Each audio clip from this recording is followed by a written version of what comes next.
Bien, merci Gilles, merci à tous pour votre accueil et bonsoir à tous. J'espère que vous m'entendez bien au fond, sinon vous pouvez vous manifester et j'essaierai de parler plus fort ou de rapprocher le micro parce que parfois on a tendance à éloigner le micro sans faire exprès. Alors, Gilles a dit que j'avais préparé la présentation dans le plus grand secret, mais il y en a qui savent que ce n'est pas tout à fait vrai parce qu'ils m'ont vu en fin d'après-midi en train de finaliser quelques bricoles sur la présentation, mais ils n'ont pratiquement rien vu quand même. Alors, est-ce que c'est un secret? Alors, je vais vous parler de mystères en effet, mais j'espère que vous ne serez pas frustrés parce que la solution au mystère de la vie, je ne vais pas vous la donner ce soir, j'attends la semaine prochaine. Non, en fait, c'est simplement parce que je ne la connais pas moi non plus et il y a des mystères que nous ne connaissons pas. Donc le but de cette présentation, c'est pas de vous faire croire qu'il y a des mystères que l'on connaît, mais c'est surtout de vous parler comment on fait de la recherche sur ces mystères et qu'est-ce qu'on a réussi à découvrir par la science, en particulier par l'astronomie, la physique et l'astrophysique, qu'est-ce qu'on a réussi à comprendre de l'univers que l'on ne comprenait pas, ne serait-ce que 100 ans en arrière. Alors, j'espère que tout le monde voit bien. Alors, on avait parlé d'éteindre les lumières du parking. Alors, si quelqu'un de la salle peut peut-être s'en occuper, ça permettra d'avoir un meilleur contraste. Vous me verrez moins, je vous verrai moins, mais ce n'est pas le plus important pour l'instant. Alors, le but donc, de cette présentation, c'est de parler de la quête des origines. Ce n'est pas moi qui ai choisi le sujet, c'est le sujet tel qu'il était proposé par l'Association française d'astronomie, pour ceux qui ont vu leur site web. L'année dernière, ils avaient proposé le thème de poussière céleste, et j'avais aussi parlé du thème de poussière céleste. Et aujourd'hui, ce thème de la quête des origines, si on veut parler d'origine de la vie, il y a malgré tout un lien avec les fameuses poussières cosmiques qui aussi constituent le matériel vivant. Alors, j'aimerais bien faire un petit sondage et que ceux qui étaient là l'année dernière, ici même pour la nuit des étoiles, qui puissent lever la main. Est-ce que parmi vous, il y en avait beaucoup qui étaient là? Il y en a quelques-uns, d'accord. Alors, deuxième question, est-ce que vous vous rappelez de tout ce dont j'ai parlé et est-ce que je peux vous poser une interrogation écrite maintenant ou pas spécialement? Alors, ne vous inquiétez pas, je ferai quelques rappels et c'est quand même aussi pour ceux qui étaient là quelque chose malgré tout de différent. Ah, je vais dans le mauvais sens. Là, je suis dans le bon sens. Oui. Que signifie le mot origine? Alors, je pense que tout le monde a fait du latin à l'école, ou peut-être pas. Ça vient du mot origo en latin, ça signifie le commencement, ou la première apparition, la première manifestation de quelque chose, la définition du Larousse. Et comme exemple, on dit les théories sur l'origine de la vie. Alors, qu'est-ce que le commencement? Mais de quel commencement on parle? Est-ce que c'est le commencement de mon repas? Bon, ça c'est facile à définir, je me mets à table, je commence à manger. Mais là, ce soir, on parle de commencement de l'univers. Est-ce qu'on peut vraiment, est-ce qu'on a le droit de parler de commencement de l'univers? Dans le sens, est-ce qu'on le connaît aussi? On peut parler de commencement de la Terre, la création de la Terre. La Terre n'existait pas il y a 4,5 milliards d'années. Est-ce qu'on peut parler d'origine de la vie, de commencement de la vie? Qu'est-ce que la vie? Donc ce sont des questions, tout ça qui étaient des questions seulement théologiques pendant des siècles et pendant des millénaires. Tout le monde connaît, je pense, le premier verset de la Bible qui dit « Au commencement, Dieu créa les cieux et la terre », qui a été écrit il y a entre 2 et 3 000 ans au moins. Et est-ce qu'aujourd'hui, ces questions qui étaient inaccessibles à la science commencent à être accessibles à la science? Jusqu'au début du XXe siècle, il y a ne serait-ce que 100 ans, on parlait d'un univers en quelque sorte stationnaire qui n'avait ni commencement et qui n'aurait ni fin. On se disait, l'univers, il est là, il existe, les étoiles, les planètes, elles ont toujours existé, elles existeront toujours. Ça semblait être acquis. Mais maintenant, 100 ans plus tard, au début du XXIe siècle, eh bien, on se rend compte que notre conception de l'univers, de la Terre, de la vie est complètement différente. on sait que l'univers n'a pas toujours été tel qu'il est, que la Terre n'existait pas avant, ni même le Soleil. Alors voilà un petit graphique, je ne sais pas si vous arrivez à tout lire de loin. J'ai essayé de résumer un peu l'essentiel que j'avais à communiquer aujourd'hui. Le Big Bang, qui nous parle du commencement de l'univers. Qu'est-ce que le Big Bang? Alors, quand on dit c'est l'instant zéro, quand tout a commencé, c'est quand même une simplification, parce qu'on ne peut pas définir l'instant zéro. La physique n'est pas capable de décrire cet instant-là, puisqu'il s'agirait de ce qu'on appelle une singularité en physique et en mathématiques, c'est-à-dire que l'univers aurait été concentré en un point de masse, d'énergie d'abord, et de densité infinie. C'est quelque chose d'impossible à représenter par la physique. Mais lorsqu'on observe l'univers, les galaxies, j'y reviendrai, les galaxies qui s'éloignent les unes des autres, eh bien on se rend compte qu'il semble qu'il y a environ 14 milliards d'années, l'univers était concentré en quelque chose d'extrêmement dense, petit et chaud. C'est la théorie du Big Bang, d'où sont issus l'espace, le temps, l'énergie et la matière. Alors, on peut contester le Big Bang, on peut discuter de certains aspects de la théorie, mais c'est malgré tout la théorie qui est admise assez universellement pour décrire la fameuse origine de l'univers, même si ce fameux instant zéro nous échappe. Ensuite, on connaît très bien les lois de la physique, comme en particulier la loi de la gravitation, la théorie de la lumière, et on arrive à expliquer le mécanisme qui fait que cette matière initiale a pu former des nébuleuses, des étoiles, des planètes et des galaxies, chose que vous verrez ce soir au travers des jumelles et des télescopes, on vous en reparlera tout à l'heure. Ensuite, sous l'effet de lois de la physique et de la chimie, il y a eu des réactions chimiques qui ont formé des particules prébiotiques, du moins sur Terre, qui ont été les briques fondamentales de la vie. Mais là, j'ai remis un point d'interrogation parce que c'est quand même assez difficile à parler de cette transition. Comment la matière non vivante a donné naissance à du vivant? Est-ce que c'est la matière elle-même ou est-ce qu'il y a eu autre chose qui nous reste à découvrir? De toute manière, il est clair et aucun scientifique ne vous dira qu'on a réussi à comprendre ce mécanisme. On n'a jamais réussi à fabriquer une seule cellule vivante. On a réussi à synthétiser des acides aminés, des briques fondamentales, mais ça reste de la matière non vivante.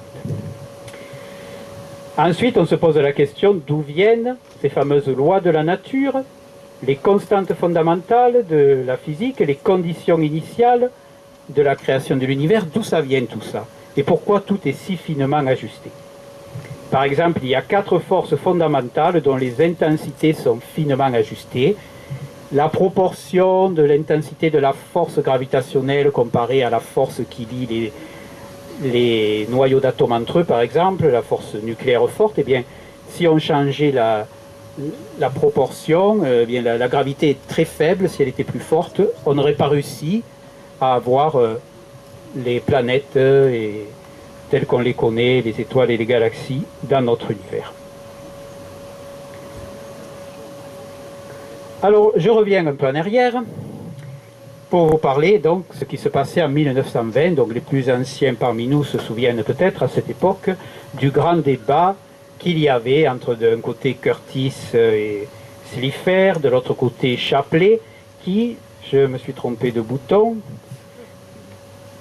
Oui, j'ai acheté un nouveau pointeur et je ne maîtrise pas encore. On se posait la question, qu'est-ce que notre galaxie? Quelle est sa place dans l'univers par rapport aux autres galaxies? Parce que bien sûr, les télescopes étaient assez puissants pour que l'on observe la nuit des taches floues, comme vous les verrez ce soir. Mais la grande question, c'est est-ce que ces taches floues sont des ensembles de milliards d'étoiles comme notre propre système d'étoiles qui est la galaxie, qu'on appelle aussi la Voie lactée. Donc ça, c'était la vision que vous voyez à droite, à gauche de Curtis. Ou est-ce qu'au contraire, ces nébuleuses étaient beaucoup plus proches de nous, donc étaient plus petites, et en fait, elles étaient des ensembles d'un petit nombre d'étoiles ou bien des nébuleuses. Alors c'était le grand débat de l'époque. Vous voyez, à peine 100 ans, on n'avait pas encore la vision de l'univers aussi grand que ce qu'on arrive à concevoir aujourd'hui. Et durant le premier tiers du XXe siècle, il y avait ces personnages, Edwin Hubble, Alexander Friedman, Georges Lemaître et Albert Einstein. Alors vous en avez entendu parler, certains connaissent les quatre, hein, pas personnellement, mais vous en avez entendu parler, d'autres au moins ont entendu parler d'Einstein, j'imagine, et peut-être d'autres d'Edwin Hubble, de Georges Lemaître. Alexander Friedman, on en parle peut-être moins, mais lui a découvert avant Lemaître, grâce aux équations d'Einstein de la relativité générale, il a réussi à comprendre que l'univers devait être en expansion, tout simplement en résolvant des équations physiques que même celui qui les avait produites n'avait pas saisi cette implication-là d'un univers en expansion, même s'il avait découvert la théorie qui permettait de l'expliquer. Edwin Hubble, le fameux astronome américain qui a donné son nom au fameux télescope spatial Hubble, parce que Hubble, Edwin, il a fait un travail remarquable d'observation. C'est lui qui s'est rendu compte, justement, que ceux qui pensaient que les nébuleuses qu'on soupçonnait être des galaxies étaient vraiment des galaxies et bien loin de la nôtre. Donc il a réussi, je reviens un peu en arrière en appuyant sur le bon bouton, il a réussi à montrer que c'était la vision de Curtis et de Slipher qui était correcte. Ensuite, il a aussi découvert que les galaxies s'éloignaient d'autant plus rapidement qu'elles étaient loin de nous. Alors, on n'a pas pensé le mettre sur le programme, sur les affiches, mais on aurait dû vous demander de tous venir avec un ballon de baudruche et des feutres ce soir. Est-ce que vous comprenez pourquoi? Et on vous aurait pu vous demander, vous pouvez le faire chez vous, de prendre un feutre et de tracer 3 points. Alors les points, un point va représenter notre galaxie, un autre point que vous allez mettre à 2 cm sur le ballon, une autre galaxie, et un autre point que vous mettez à 5 cm, un peu plus loin, ce sera une troisième galaxie, et vous gonflez le ballon, et vous vous rendez compte que le ballon étant en expansion, les galaxies, elles sont déjà dessinées, elles ne vont pas s'éloigner par leur propre vitesse, mais par le fait que le ballon va se gonfler, vous allez voir que la galaxie, le point le plus loin du point qui représente notre galaxie, s'éloignera plus vite. Et c'est ce qui est représenté. Alors s'il y en a qui se souviennent de leur cours de physique au collège et au lycée sur les vecteurs et la représentation de la vitesse, vous voyez que plus on est loin, plus la vitesse est grande, c'est pour ça qu'on représente les flèches de plus en plus grandes, plus on est loin de notre galaxie. Alors Hubble a mesuré ces vitesses et il s'est donc rendu compte que l'univers devait être en expansion et que si on passait le film à l'envers, on renverse le temps, eh bien, c'est que toute la matière devait être concentrée en quelque chose de très petit. Enfin, c'est pas Hubble. Hubble, c'était un observateur. C'est surtout les conclusions ensuite de Georges Lemaître qui ont amené à cette fameuse théorie du Big Bang, qui est ici. C'est une vidéo que vous pouvez voir sur YouTube de l'Esprit Sorcier, de la série L'Esprit Sorcier. Voici le Big Bang qui est représenté. Alors, c'est purement une illustration, parce que comment ça s'est produit, c'est difficile à dire.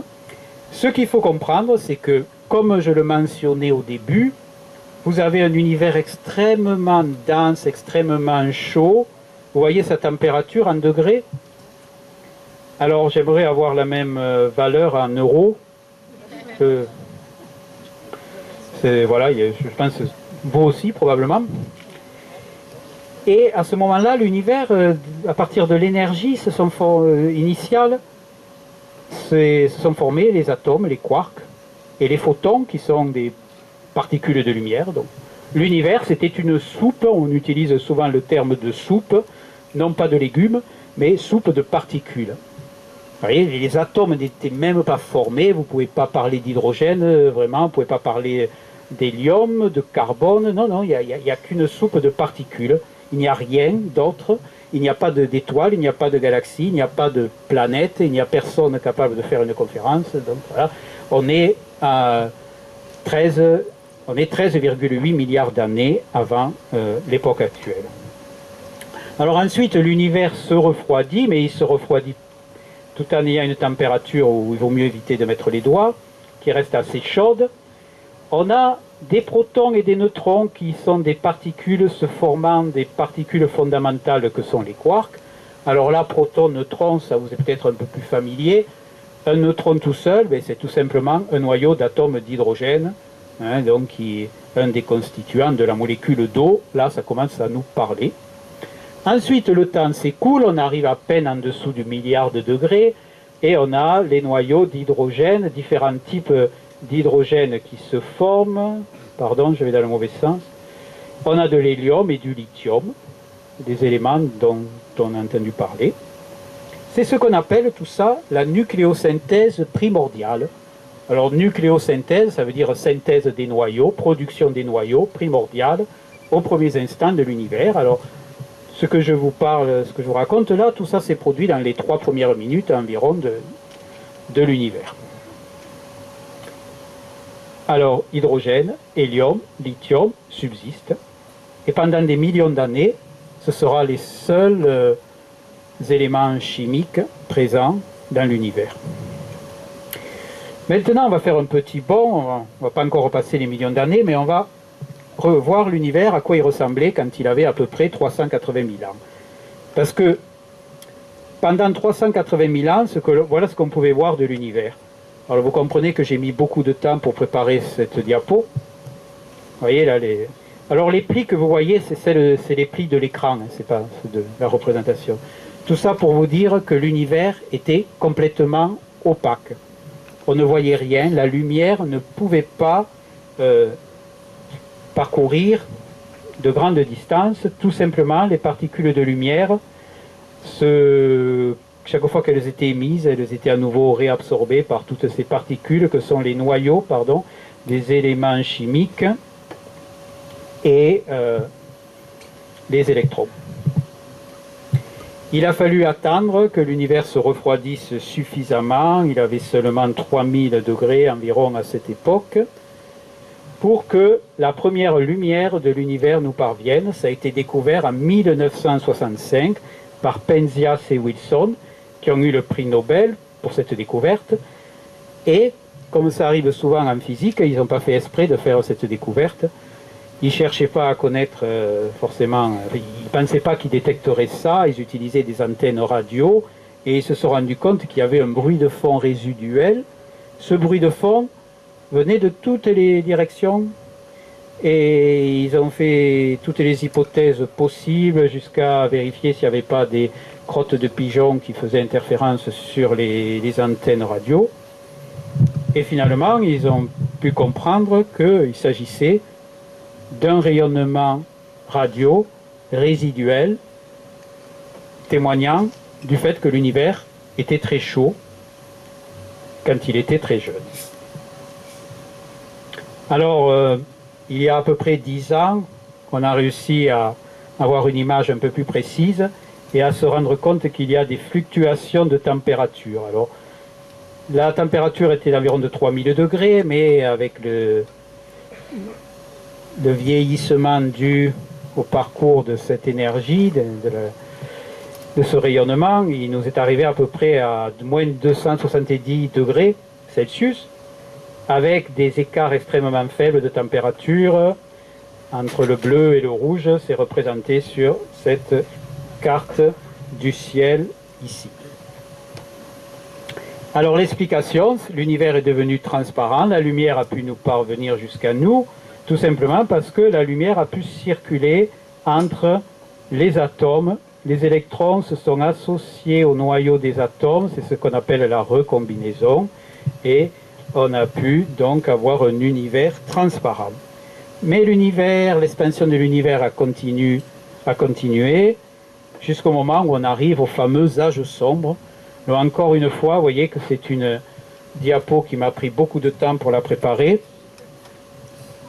Oui, les âges sombres, on ne voit rien, tout simplement parce que l'univers étant un peu plus froid, il n'y a pas de rayonnement thermique et aucune étoile n'était formée. Et vous savez que la lumière, elle nous vient des étoiles dans l'univers.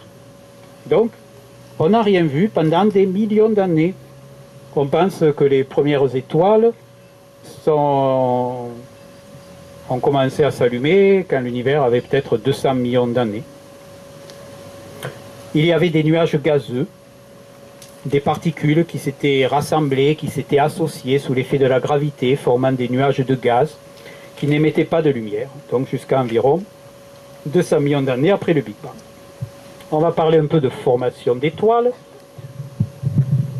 Ces étoiles se sont formées à partir de nébuleuses comme certaines que vous verrez peut-être ce soir, en particulier dans le Sagittaire. On a prévu de vous montrer M17 dans notre liste. Vous verrez des nuages gazeux.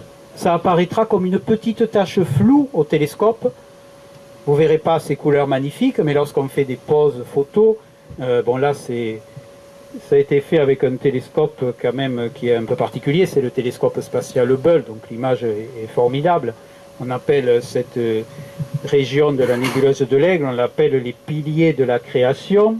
Vous voyez, il y a des zones de ces nuages où il y a des surdensités, on dirait qu'il y a des grumeaux, et en fait ce sont des régions où la matière s'accrétant, s'effondrant sur elle-même, des zones qui se réchauffent, de manière à ce que les étoiles puissent naître, parce que les réactions de fusion nucléaire ont pu s'allumer. Donc, comment on sait comment se forment les étoiles et les systèmes planétaires? Comment on peut en parler? C'est tout simplement parce qu'on observe d'autres systèmes en train de se former. Si par exemple, je veux parler de comment un enfant grandit, je ne vais pas regarder un enfant quand il vient de naître et attendre 20 ans pour voir comment il grandit. C'est une possibilité. Mais je peux aussi vous regarder à tous dans la salle et voir que il y a des individus de tous les âges et qu'il y en a qui sont plus petits, d'autres qui sont plus grands. Et en vous comparant tous, je peux imaginer comment un enfant grandit pour devenir adulte. Eh bien, on fait la même chose en astronomie. On regarde en comparant à différentes époques. Alors, la formation d'une étoile, un gaz. Alors, je vous ai parlé de gaz, mais quand on parle des étoiles qui se sont produites plus tard dans l'histoire de l'univers, il y a aussi des poussières. Donc il y a des éléments chimiques plus lourds que les fameux hydrogène et hélium, qui sont les constituants de base d'une étoile. Ce nuage de gaz s'effondre sur lui-même sous l'effet de la gravité et lorsqu'on comprime du gaz, vous l'avez remarqué lorsque vous gonflez un ballon ou une roue de vélo et que la pression augmente, ça commence à chauffer, vous sentez que la pompe devient assez chaude. Bien, c'est la même chose. Le gaz qui s'effondre sur lui-même, ça chauffe et à un moment donné, lorsque la température de 10 millions de degrés est atteinte, eh bien, il y a des processus, des réactions de fusion d'hydrogène en hélium qui se produisent et ainsi une étoile est née. Et il reste un peu de poussière. Ces grumeaux de poussière vont aussi se rassembler sous l'effet de gravité, de collision. Ce disque étant en rotation, donc on a déjà des planétésimaux, des protoplanètes qui sont en train de se former et qui vont capter le gaz qui les entoure et la matière environnante et former ainsi les planètes tournant autour d'une étoile. Donc, là, vous avez la fameuse nébuleuse d'Orion que vous pourrez voir cette nuit à partir de 5 heures du matin. Et c'est une constellation magnifique. Si vous revenez en hiver, vous la verrez le soir, bien sûr. On a l'habitude de l'observer ici. C'est un grand nuage d'hydrogène, d'hélium, qui s'étend sur des dizaines d'années-lumière. Et au sein de cette nébuleuse, on peut observer des étoiles jeunes et même des disques protoplanétaires, des systèmes de planètes en train de se former autour de certaines étoiles. Alors voilà, je vous en parlais, je ne pensais plus que j'avais une diapo justement où on voit ces disques protoplanétaires, on voit que les étoiles sont entourées de poussière encore d'où devront naître ou sont en train de naître des planètes.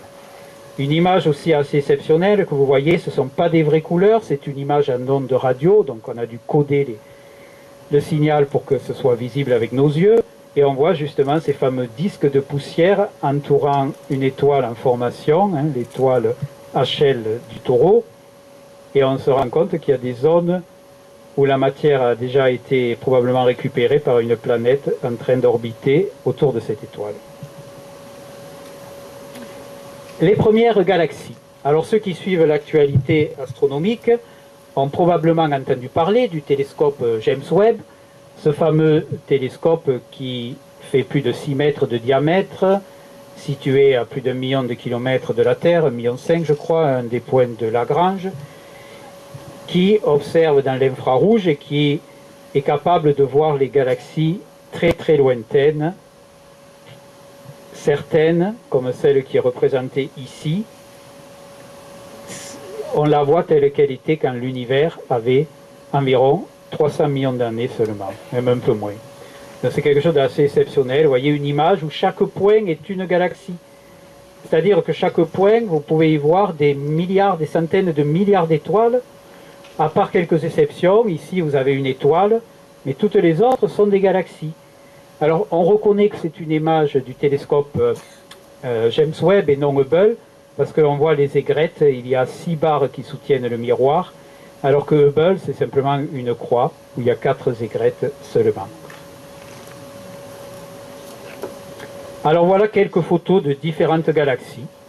Alors ce soir, on vous proposera d'observer au télescope et aux jumelles surtout. Michel a prévu de vous les montrer avec ses jumelles, la fameuse galaxie d'Andromède, dont vous verrez que le centre facilement, parce qu'il est très lumineux, mais avec des longues pauses, avec des photos, on arrive un peu à voir les bras spiraux, mais surtout quand on est dans un ciel loin des lumières de la ville. Donc la fameuse galaxie d'Andromède, donc je laisserai mes collègues vous en parler.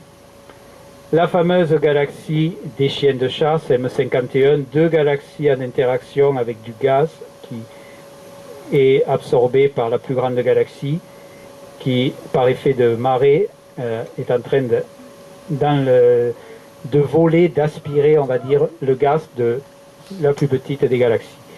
Alors vous voyez que les galaxies... Il y a un problème hein? Ah, les fans, d'accord. Alors, vous avez ici, j'étais en train de vous dire, vous voyez qu'elles sont orientées différemment. Cette galaxie-là et cette galaxie-là, elles sont peut-être pas très différentes l'une de l'autre.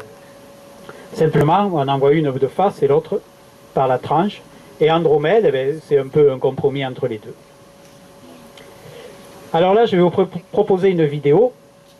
Quand je l'ai intégrée dans le diaporama, comme elle faisait 500 mégas, eh bien, j'avais tout qui plantait. Et depuis hier, j'ai eu quelques soucis. Alors, je l'ai enlevé du diaporama et je vais vous la passer manuellement.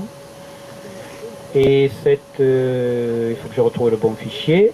Parce que comme vous le voyez, j'en ai récupéré pas mal des fichiers. Et pour une raison qui m'échappe... Ah oui, il faut descendre.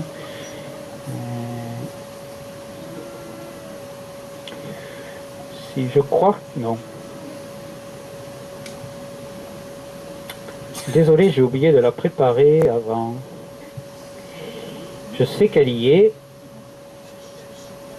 On va la retrouver. Fly through.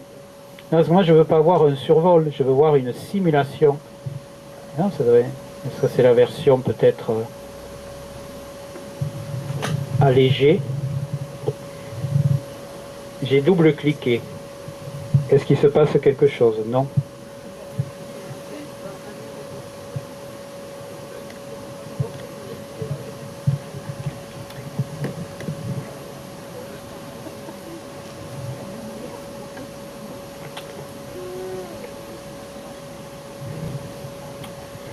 C'est pas celle-là que je voulais vous montrer. Mais c'est pas grave, elle est intéressante aussi. C'est quoi ces filaments?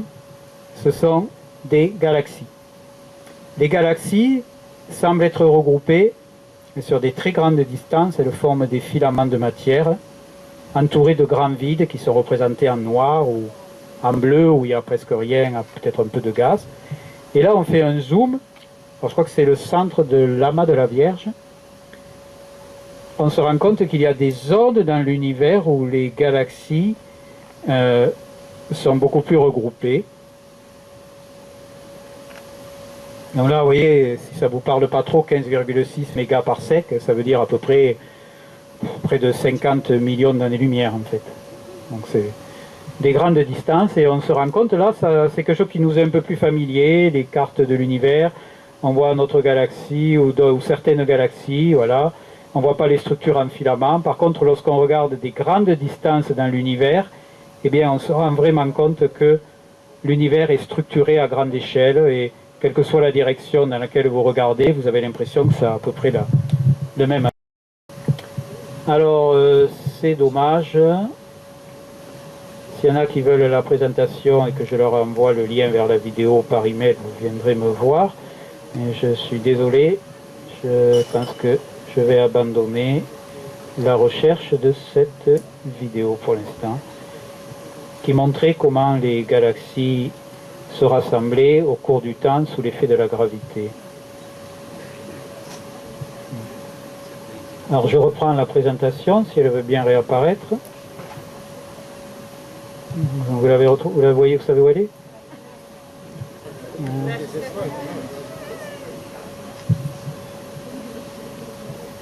Ah ben elle est là-dessous. Bon, on essaiera de faire mieux la prochaine fois, quand il s'agira de présenter une vidéo. Voilà maintenant une représentation de notre galaxie. Donc tout à l'heure on a vu des photos de 9 galaxies. Alors comment faire une photo de notre galaxie? Alors on peut demander la question à notre ami Philippe qui prend les photos de la soirée, de la journée. Comment il peut prendre des photos aujourd'hui de nous, là, dans la soirée, mais en fait il faudrait qu'il parte faire un voyage de plusieurs millions d'années pour s'éloigner de notre galaxie. Alors bien sûr, on n'a pas de photo de notre galaxie puisqu'on est à l'intérieur, mais on a une représentation, une reconstitution à partir d'observations de mouvements des étoiles. On sait où se répartissent les étoiles, les nuages, la masse. Donc voilà comment semble être notre galaxie. Nous, on se trouve à peu près ici, une spirale dite barrée, un diamètre d'environ 100 000 à 120 000 années-lumière, pour une épaisseur de seulement à peu près 1 millier d'années-lumière pour le disque. On pense que notre galaxie a à peu près 10 milliards d'années d'existence, sachant que les plus vieilles étoiles sont nées peut-être que quelques millions d'années après le Big Bang, et que le disque, lui, s'est constitué un peu plus récemment, il y a un peu moins peut-être 7 ou 8 milliards d'années au pire. On n'est pas capable de donner plus de précision, bien sûr. Donc voilà où on se trouve, donc c'est en anglais, le Sun c'est le Soleil, et là vous voyez le nom de certains amas d'étoiles ou de nébuleuses que vous connaissez, les Pléiades, la nébuleuse d'Orion. Nous sommes sur un petit bras de la galaxie qui s'appelle le bras d'Orion. Donc on arrive à voir, et ça date de même pas 10 ans il me semble, on arrive à avoir une représentation de notre galaxie alors qu'on y est à l'intérieur, un ensemble de 100 à 200 milliards d'étoiles. Alors je vais faire un petit récapitulatif de ce qu'on a vu jusqu'à maintenant. On a parlé du Big Bang, qui a eu lieu il y a environ 13,8 milliards d'années. Ensuite, il y a eu, après la formation des premiers noyaux d'atomes, il y a eu la période donc, de la recombinaison. L'univers est devenu transparent, mais ça ne nous a pas avancé. Enfin, ça nous a aidé à comprendre plein de choses sur la théorie du Big Bang, mais après, on ne voyait plus rien, c'était les âges sombres. Puis il y a eu la formation des premières étoiles qui se sont rapidement associées en galaxies. Et ensuite, l'univers évoluant, les galaxies aussi changeaient d'aspect, jusqu'à l'univers aujourd'hui, des galaxies peuvent être en interaction, se former, se changer d'aspect, etc. Et maintenant, dans notre système solaire, on va revenir à ce qui nous concerne, nous, de plus près. Que s'est-il passé pour que l'on puisse habiter sur une planète aussi propice à la vie? Question que l'on se pose, tous, bien sûr. Et comment ça se fait que sur Terre, on trouve plus que 3 ou 4 éléments chimiques? J'ai parlé de l'hydrogène, de l'hélium, du lithium, formés dans le Big Bang. Mais vous savez tous que sur Terre, il y a du carbone, du lithium, du soufre, de l'or, de l'argent, du phosphore, du potassium, de l'oxygène, bien sûr, de l'azote. Comment tout cela a pu se former? Et bien sûr, les collégiens et les lycéens connaissent bien ce tableau, le tableau périodique des éléments. Je vous laisse quelques minutes pour l'apprendre par cœur, et puis on continue. Moi, j'ai appris les 3 premières lignes par cœur. Je vais vous donner un moyen mémotechnique. Si vous lisez les caractères, les symboles des atomes, vous pouvez retenir HH, Libé, BC, Nofné, Namgal, Sipsklar. C'est tout simple. Alors, vous reconnaissez les éléments principaux, bien sûr, le carbone, l'oxygène, l'azote, le fluor, par exemple, le néon, le chlore, le soufre, le phosphore, l'aluminium, le silicium.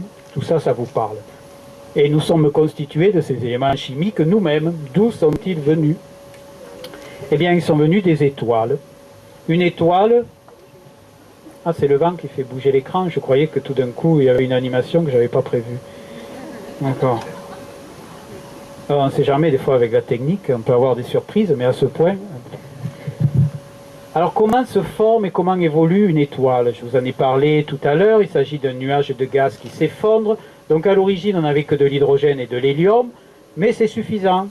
Je me souviens de mon professeur d'astrophysique à l'université de Montpellier, Henri Reboul, pour ceux qui le connaissent, nous expliquait, si vous voulez fabriquer une étoile, eh bien vous achetez tant de milliards de tonnes d'hydrogène, un petit peu moins d'hélium, mais quelques milliards de tonnes, et ensuite vous les mettez ensemble. Bon, il nous a expliqué quelques trucs liés à la gravité.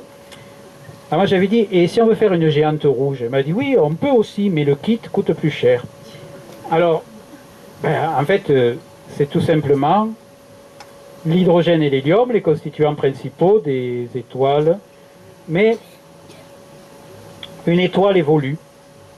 Alors certaines étoiles, qui ne sont pas très massives, qui ressemblent au Soleil, en vieillissant, après un âge de 10 milliards d'années, on pense que le Soleil il est au milieu de sa vie, il y en a encore pour 5 milliards d'années, eh bien, ça devient des étoiles géantes rouges, et à un moment donné, il y a rupture entre la force de pression la force de pression à l'intérieur de l'étoile qui tendrait à la faire se dilater. Elle est compensée par la force de gravité qui tend à faire se contracter l'étoile. Et au bout d'un moment, l'étoile ne peut plus conserver ses couches extérieures, la pression de rayonnement à l'intérieur de l'étoile l'emporte et éjecte les couches périphériques gazeuses.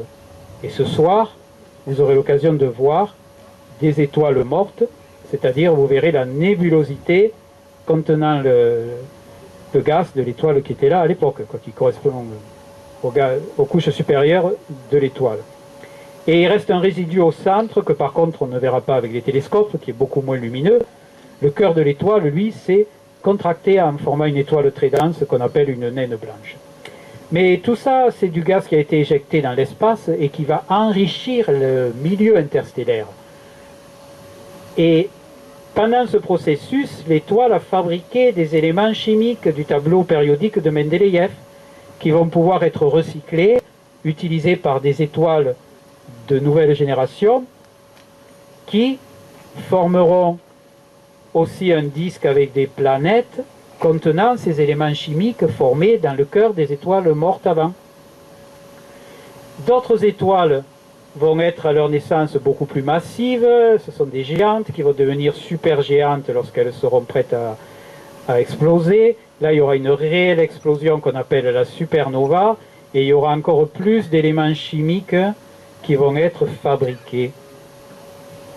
et ça va enrichir l'univers d'éléments chimiques plus lourds qui vont aussi permettre à des étoiles de naître et des systèmes et des planètes de se former avec ces nouveaux éléments chimiques créés par fusion, essentiellement fusion nucléaire d'éléments chimiques plus petits.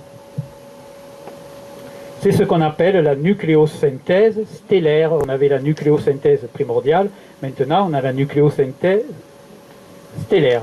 Et là, je pense qu'il y en a beaucoup, je pense, qui connaissent le tableau périodique des éléments chimiques, le tableau de Mendeleïev, mais peut-être que vous ne l'avez encore jamais vu comme ça, avec des petites couleurs là, qui représentent qui nous parlent de comment ils ont été créés. L'hydrogène, l'hélium et une partie du lithium que l'on trouve dans l'univers viennent du Big Bang.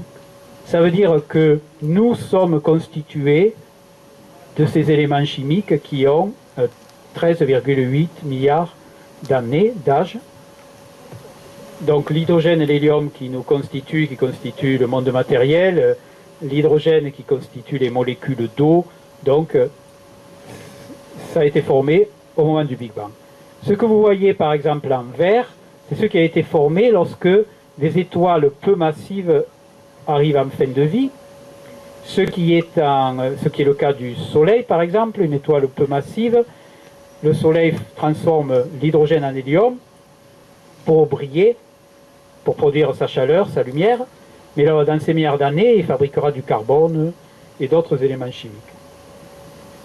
Alors je ne vais pas tous les passer, vous voyez qu'il y a les processus fusion d'étoiles à neutrons, des atomes très lourds ont été formés parce que des résidus d'étoiles supermassives qui ont explosé se sont rassemblés, donc il y a eu des réactions très énergétiques. Bon, on ne va pas rentrer dans tous ces détails-là, mais vous voyez que les 92 ou 94 éléments chimiques qui sont des éléments naturels ont été formés soit dans le Big Bang, soit au cours de l'évolution des vies des étoiles. Et ce qui est en marron, c'est ce qui a été seulement fabriqué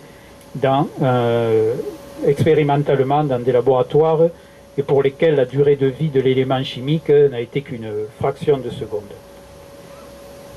Là encore une illustration pour dire bien, que l'étoile, vous voyez là, elle a un gros nez, mais c'est pas grave, elle propulse de la matière, elle souffle par des vents, non seulement des atomes, mais aussi dans des zones plus froides, ce sont carrément des molécules, des assemblages d'atomes, et ça enrichit encore aussi le milieu interstellaire d'éléments chimiques. Alors, on revient à notre Soleil, tel que plusieurs d'entre vous l'ont vu cet après-midi. Ceux qui étaient là cet après-midi ont observé avec la même lunette que mon collègue Philippe Laurent, qui a pris cette photo, et moi-même qui ai pris celle-là. Donc nous avons utilisé la même. Je pense que Philippe, s'il est là, c'était aussi la lune que tu as utilisée. Alors, ce n'est pas les vraies couleurs, c'est la couleur, à la base, c'est un peu orange quand on observe à l'œil, parce que c'est la lumière émise par l'hydrogène, c'est la raie H-alpha. Et par contre, la photo nous fait des trucs bizarres. Bon, ça change un peu la coloration, c'est un peu rosé.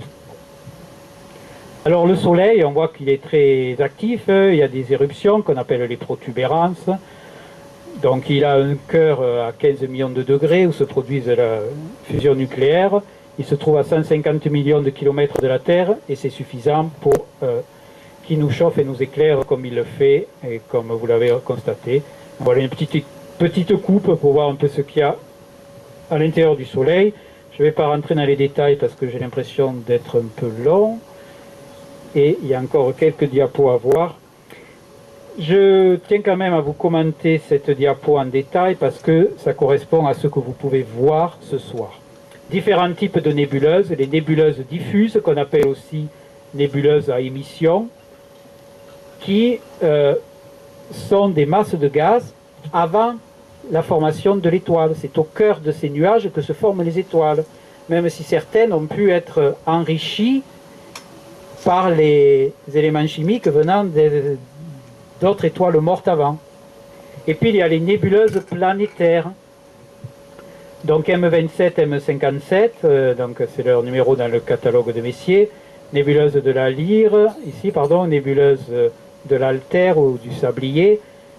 Ce sont des restes d'étoiles, un peu comme le Soleil, arrivé en fin de vie, et on voit le gaz éjecté par l'étoile sur une grande distance. Il y a aussi des vestiges de supernovas, comme les dentelles du Cygne ou la nébuleuse du Crabe ici, que l'on ne verra pas ce soir. Étoiles très massives, mortes de manière violente. Alors je passe ça. Je voulais vous dire que aussi, dans notre système solaire, il y a eu la matière, donc c'est une nébuleuse contenant du gaz, des éléments chimiques, des graines de poussière. Et il y a aussi les comètes qui se sont formées, pas seulement l'étoile, le soleil et les planètes, mais il y a aussi des astéroïdes et des comètes. Et ces comètes on pense que c'est possible qu'une grande partie du moins de l'eau qui se trouve sur Terre dans les océans vienne des comètes qui, bien sûr, viennent de très loin dans le système solaire, et elles se sont formées avec, bien sûr, des couches de glace, en plus d'éléments organiques. La Lune, alors vous verrez pourquoi je vous mentionne un peu tout ça. C'est assez exceptionnel qu'une planète comme la Terre se retrouve avec une Lune comme la Lune. La Lune, elle fait à peine un quart du diamètre de la Terre. C'est rare, on ne voit pas d'autres planètes du système solaire qui ont une Lune qui soit aussi grosse par rapport à la planète autour de laquelle elle tourne. On pense que la Lune s'est formée par une planète de la taille de Mars, donc la moitié de la taille de la Terre, qui est entrée en collision avec la Terre, et heureusement qu'il n'y avait personne pour le voir, parce que ça a dû être assez violent. Des débris ont été éjectés, qui ensuite se sont rassemblés sous l'effet de leur propre gravité, et donc cette planète a complètement disparu. La Terre, ça l'a un peu bouleversé, mais il y a aussi une partie de la matière, des débris de la Terre et des débris de cette planète, donc ça a formé la Lune. Et on s'est rendu compte que les roches lunaires étaient de même nature que les roches terrestres, les échantillons ramenés par les astronautes des missions Apollo, donc ont permis de vérifier cela. Ensuite, que s'est-il passé? Alors, quand est apparue la vie sur Terre?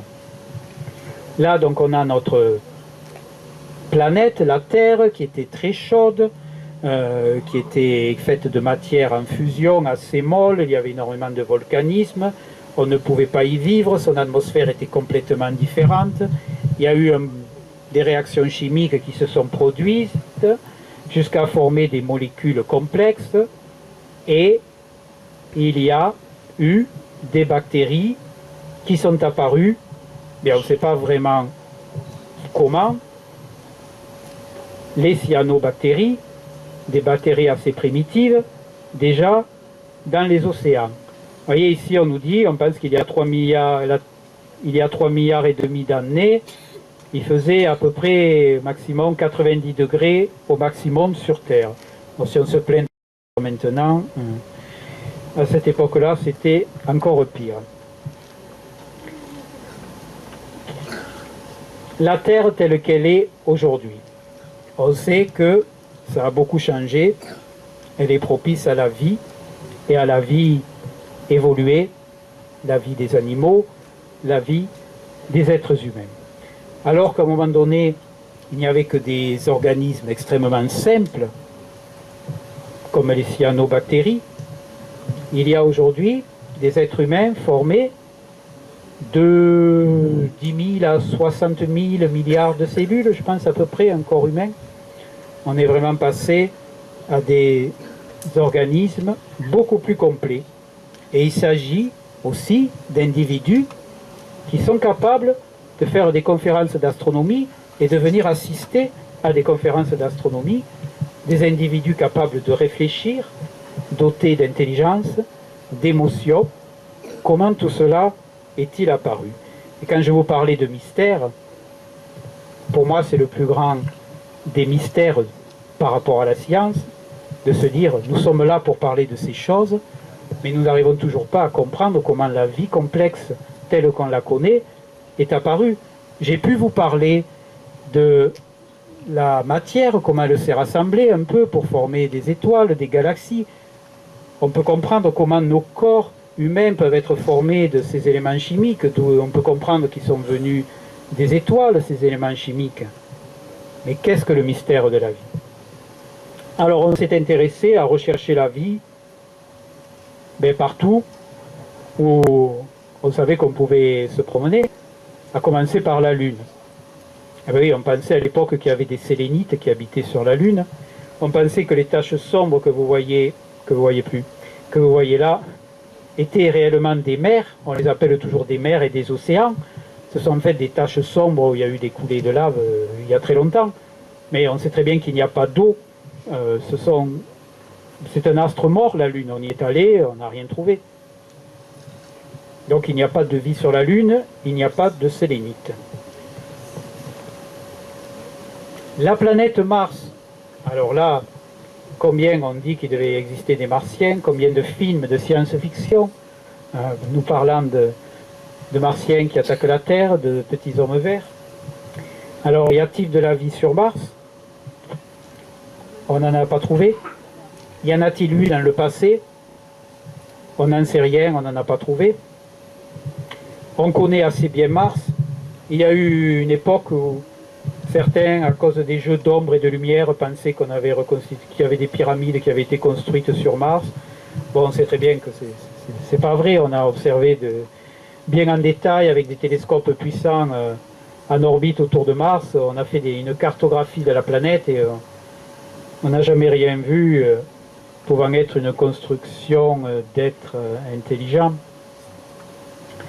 Il y a eu beaucoup de robots, Séjourneur, Spirit, Opportunity, Curiosity, qui est encore sur Mars, et maintenant Perseverance, qui est un robot extrêmement perfectionné. Vous pouvez l'acheter en Lego Technics aussi.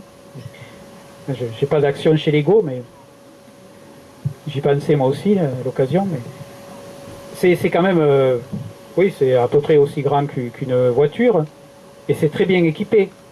C'est une station de recherche autonome capable d'analyser les constituants du sol en tirant au laser sur les roches pour faire créer des nuages de poussière et de faire de la spectroscopie pour analyser justement de quoi sont constituées les roches martiennes, capables de faire quelques trous aussi et probablement aussi de déposer des échantillons qu'on espère aller chercher plus tard pour les analyser sur Terre.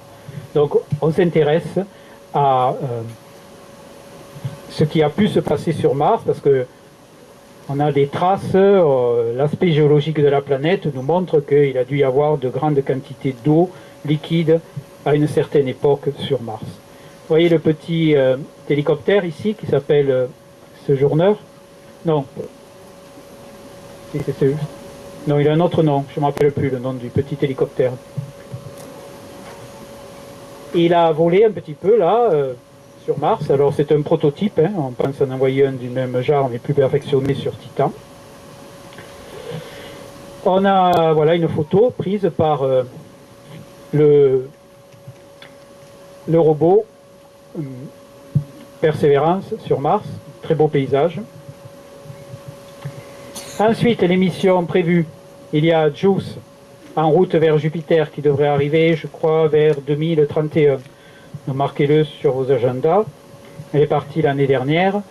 La mission, si vous l'acceptez, c'est d'étudier les lunes de Jupiter, parce que certaines, en particulier Europe, contiennent de l'eau, et on se demande s'il n'y aurait pas pu y avoir des traces de vie aussi. Enfin, on est quand même dans un lieu où la température est dans les moins 140, moins 150 degrés. Et sur Saturne, le fameux satellite Titan nous intéresse aussi. On l'a déjà exploré avec la fameuse mission Cassini que vous voyez représentée ici, qui a pris une mosaïque de photos là, qui nous permet de reconstituer l'aspect de cette lune de Saturne que vous verrez probablement ce soir au télescope. Hein. On voit Saturne et on voit toujours Titan autour de Saturne la plupart du temps, si elle n'est pas derrière la planète, bien sûr. Donc un robot, Huygens, s'est détaché de la sonde Cassini et s'est posé sur le sol de Titan. Donc là, vous voyez la photo de ce qui semble être un lit de rivière asséché à environ 1,5 milliard de kilomètres de la Terre. C'est déjà pas mal. Et vous remarquez que j'ai mis le copyright de l'ESA. Ça, c'est intéressant. On parle souvent de la NASA et on a tendance à oublier que l'Agence spatiale européenne collabore aussi avec la NASA et certains modules, certaines sondes spatiales sont des sondes européennes et non américaines. La mission Dragonfly, avec ça c'est la NASA. Alors Dragonfly, c'est pas un dragon volant, ça signifie une libellule en anglais. Et le but de cette mission, c'est d'explorer Titan, voir s'il y a des traces de vie. Alors, il ne faut pas penser que c'est perdu, si on ne trouve pas de traces de vie sur Titan, c'est pas grave. Personnellement, je ne pense pas qu'on en trouve, mais c'est un avis personnel. Mais ça nous permettra au moins de comprendre mieux ce qui se passe et comment se sont formés ces objets. Et ça sera toujours certainement des résultats passionnants. Donc voilà la petite libellule robot en train de voler sur Titan. C'est bien sûr une photo, c'est pas une photo je veux dire, c'est une reconstitution. Alors il me reste rapidement à parler aussi des exoplanètes. Qu'est-ce que sont les exoplanètes? Bien, ce sont des planètes tournant autour d'autres étoiles que le Soleil. Il a fallu attendre la fin des années 80 pour se rendre compte qu'il existait vraiment des planètes autres que les 8 que l'on connaît. Bon, à l'époque, on avait aussi Pluton parmi les planètes. On disait il n'y a que 9 planètes, il y a des comètes, il y a des astéroïdes, et puis on voit des étoiles dans le ciel et on ne voit pas des planètes. Et puis on a découvert des planètes autour d'étoiles, mais d'étoiles mortes, d'étoiles qui n'étaient pas des étoiles en train de briller comme notre Soleil. Il a fallu attendre 1995 pour ça, grâce donc à la découverte déjà le 6 octobre 1995 de Didier Queloz et Michel Mayor, de l'Observatoire de Genève, et qui utilisait l'Observatoire de Haute-Provence, le télescope de l'Observatoire de Haute-Provence, et qui ont trouvé autour de l'étoile 51 Pégasi une planète. Vous voyez ici le Grand Carré, la constellation de Pégase, Andromède est ici, et autour de cette petite étoile insignifiante, ils ont découvert qu'il y avait une planète en orbite autour. Alors Kepler est un télescope spatial qui a permis la découverte d'un grand nombre de planètes par la fameuse méthode des éclipses. Regardez cette animation, cette fois je suis content, la vidéo elle s'est bien insérée. Vous voyez que l'éclat de l'étoile diminue forcément parce que la planète passe devant et l'obscurcit en partie. C'est comme ça qu'on peut se rendre compte que c'est une des méthodes possibles pour détecter une exoplanète. À ce jour, c'était au 25 juillet 2024, on en avait détecté plus de 5700 dans des 4285 systèmes planétaires. C'est passionnant. En 1995, on avait découvert que la première, et aujourd'hui, on s'approche des 6000. Alors on se rend compte que la planète qui tourne autour d'une étoile, c'est commun, apparemment, dans l'univers. Ça, c'est déjà quelque chose. Alors, tout le monde se passionne pour ce sujet, dans les communautés d'astronomes et scientifiques, parce qu'on se dit, eh bien, peut-être il y a une planète qui ressemble à la Terre. Il n'y en a pas dans notre système solaire, mais peut-être voilà, qu'il y en a ailleurs. Alors on fait une liste de planètes potentiellement habitables. Vous voyez les tailles des planètes comparées à la Terre ici, à Jupiter, à Neptune, à Mars. Alors, c'est peut-être optimiste de dire une planète habitable, parce que quand la planète est si loin, on arrive juste un peu à étudier son atmosphère, sa masse, là où elle se situe, mais de là à savoir si on va arriver et trouver une belle planète avec des forêts, des mers, des montagnes, là c'est une autre histoire. Et puis surtout comment on fait pour y aller. On n'est pas capable déjà à l'heure actuelle d'aller sur Mars. Comment vous voulez imaginer aller sur une planète aussi éloignée, qui ne se situe plus à des milliers, des millions de kilomètres, mais à des dizaines de milliers, de milliards de kilomètres. Bon. Alors je vais un peu vite pour dire qu'il y a le programme Origine, c'est un programme français piloté par le CNRS, qui a pour but justement d'essayer de voir s'il peut exister des planètes où la vie aurait pu apparaître, et pour cela il faut essayer de mieux comprendre comment la vie est apparue sur Terre. Alors je reviens à cette diapo que j'ai montrée tout à l'heure pour dire que les questions demeurent. Les lois de la nature, les constantes fondamentales de l'univers, les conditions initiales auraient pu être complètement différentes et l'univers n'existerait pas et il n'y aurait rien dans l'univers. Ensuite, on se rend compte que pour que la vie apparaisse, il faut les bonnes conditions. Je vais directement à cette diapo. Je ne sais pas si Didier m'entend. Un ami du club avec qui on a souvent ce genre de discussion. Et ce n'est pas pour le mentionner lui seulement, mais certains scientifiques, et quand on discute avec un peu tout le monde, la question de la vie dans l'univers. Beaucoup pensent que la vie pullule, qu'elle est très abondante. Moi, personnellement, j'ai un problème avec ça. Parce que c'est vrai qu'il y a environ 10 puissance 23 étoiles dans l'univers observables. On va dire que ça correspond à peu près à 100 milliards d'étoiles dans chacune des 1000 milliards de galaxies. Ou on peut dire 1000 milliards d'étoiles dans 100 milliards de galaxies. Vous voyez, c'est une estimation.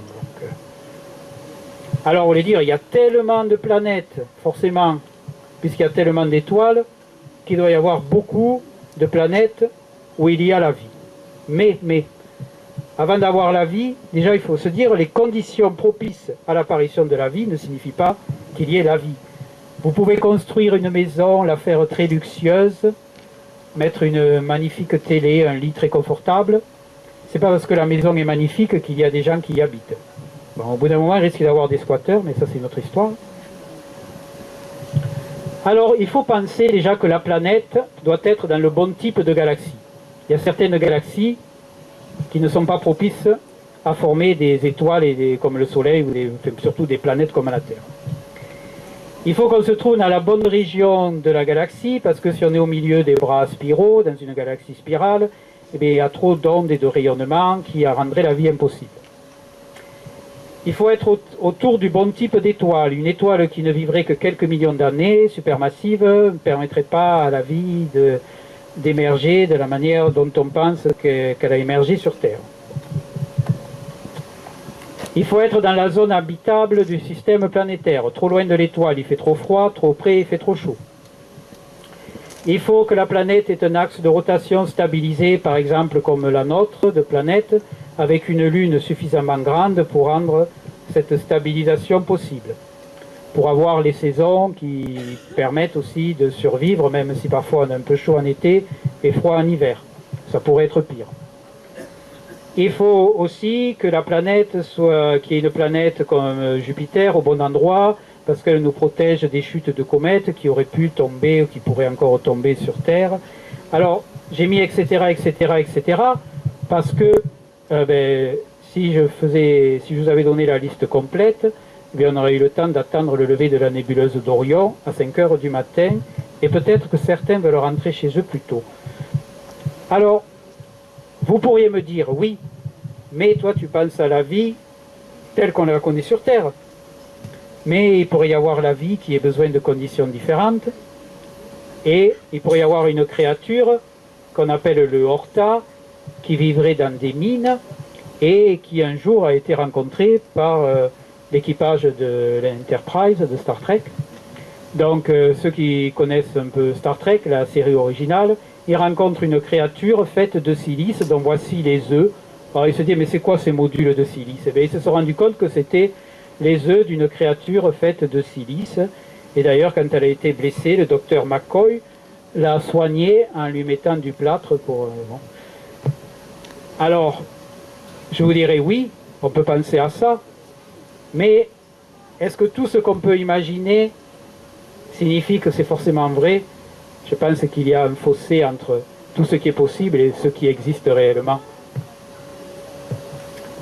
Alors comment se fait-il que la vie existe sur au moins une planète, la Terre? On est là pour en parler, mais on parle aussi de réglage fin des paramètres de l'univers. C'est quand même un mystère que l'on soit ici pour parler de ça, sachant que notre univers, il avait toutes les chances de ne pas être propice à l'apparition de la vie. Il aurait fallu que certaines constantes de la physique, par exemple, la constante de Planck, la constante de Hubble, bon, je n'ai pas le temps de rentrer dans les détails.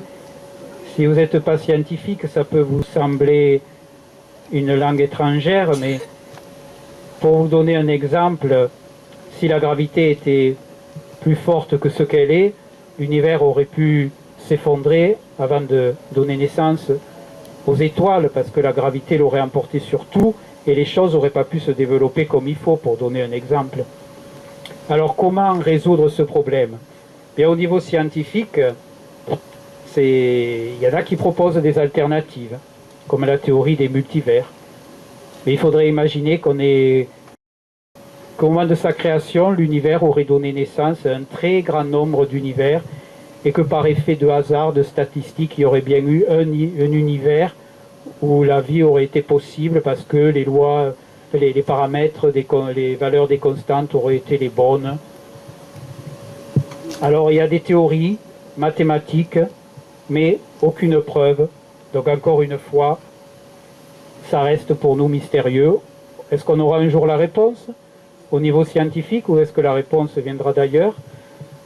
Je ne peux pas vous en dire plus. Voici ma conclusion. Ce sont plutôt, je dirais, plus une opinion personnelle, maintenant, que je vous transmets. Faut-il accepter les théories donc sur les multivers, ou croire que quelqu'un a donné à l'univers les moyens pour former la vie? Comme l'a dit Gilles tout à l'heure, moi je suis plutôt pour la deuxième solution. Comment envisager l'apparition de la vie sur une autre planète, sachant que l'on ne sait pas comment elle est apparue sur Terre? Oui, on sait de quoi est constituée une cellule. Oui, on a compris plein de choses, comment les briques fondamentales ont pu se former, mais comment est-ce qu'on est passé du non-vivant au vivant à un moment donné? Ça, on ne sait pas l'expliquer. On peut se dire, si la vie s'est développée sur Terre, elle a pu ou pourra apparaître ailleurs si les mêmes conditions s'y trouvent. Mais quelles sont les probabilités que ces conditions s'y rencontrent? Et qu'est-ce qui fait que la vie puisse apparaître? Alors pour moi, s'il y a de la vie ailleurs, je dirais pourquoi pas. Mais personnellement, je ne pense pas que ça puisse pulluler comme on voit dans Star Trek ou dans Cosmos 1999. À chaque fois qu'ils arrivent sur une autre planète, il y a toujours une forme de vie plus ou moins évoluée, plus ou moins accueillante.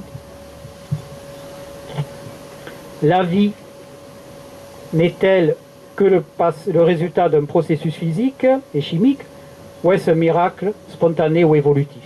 Qu'est-ce que je veux dire? Un miracle spontané, paf, la vie apparaît d'un coup, par miracle. Évolutif, eh bien je dirais que ça veut dire que l'univers, on aurait donné à l'univers à un moment donné tout ce qu'il faut, avec une certaine intelligence et une conscience qui pourrait déjà être là pour arriver à surgir à un moment donné et se retrouver dans des corps physiques formés d'éléments chimiques que nous sommes. Et la conscience, donc, vient-elle de la matière?